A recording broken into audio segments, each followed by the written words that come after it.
शेतकरी बांधवांनो, मी सुनील गावंडे. गेले 2.5 ते 3 वर्ष झालेत हे कृष्णा बिझनेस या कंपनीचं मी सॉईल मल्टीप्लायर 2.5 वर्षापासून वापरत आहे. तर माझा भात बघून घ्या. यात मी काकडी, दुधी असे शेती केली होती उन्हाळ्यामध्ये एप्रिल मे महिन्यात.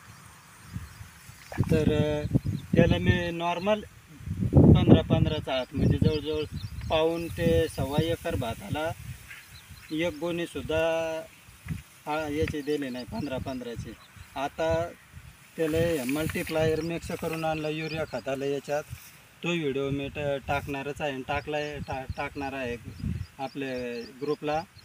तर माझं असं म्हणणं आहे का सर्व शेतकरी बांधवांनी हे कृष्णा ॲग्री बिझनेस कंपनीचं सॉईल मल्टीप्लायर हे प्रोडक्ट भातासाठी इतर शेतीसाठी वापरलं तर एकदम अतिउत्तम आहे. कारण याचं असं आहे वैशिष्ट्य का त्या जमिनीत गांडूळ आणि जे जीवाणू पाहिजे शेतीला पोषक ते तयार करायचं हे प्रोडक्ट काम करतं. 7 वर्ष सलग जर शेतकरी बांधवांनी सॉईल मल्टीप्लायर जर वापरत राहिलं तर कुठल्याही प्रकारचं रासायनिक खत वापरायची गरज येणार नाही. मी आता हा माझा भात आहे. हा भात 21 ते 22 दिवसाची लागण झालेली आहे माझ्या भाताची. तुम्ही भात बघू शकता कसा एकदम एक सारखा एक साईज आहे. मागच्या वर्षीचा भातसुद्धा असाच होता आणि त्याच्यात फोकळ येते.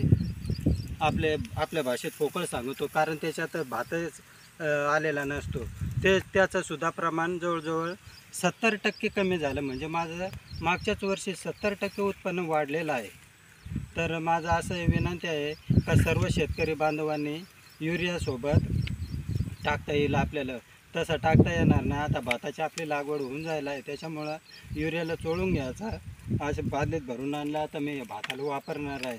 आणि हा रिझल्ट अगोदरच्या बागायताला मी ज्या वेळेस वापरेल होता मल्टीप्लायर तो हा रिझल्ट आहे. नाहीतर शेजारचा माझ्या शेजारीच दुसऱ्याचाच भात आहे तो बघून घ्या व्हिडिओमध्ये. पहा याच्यात एकच दिवसाची लागण आहे. त्याच्यात आणि याच्यात किती फरक आहे तो फरक बघून घ्या शेतकरी बांधवांनो. धन्यवाद.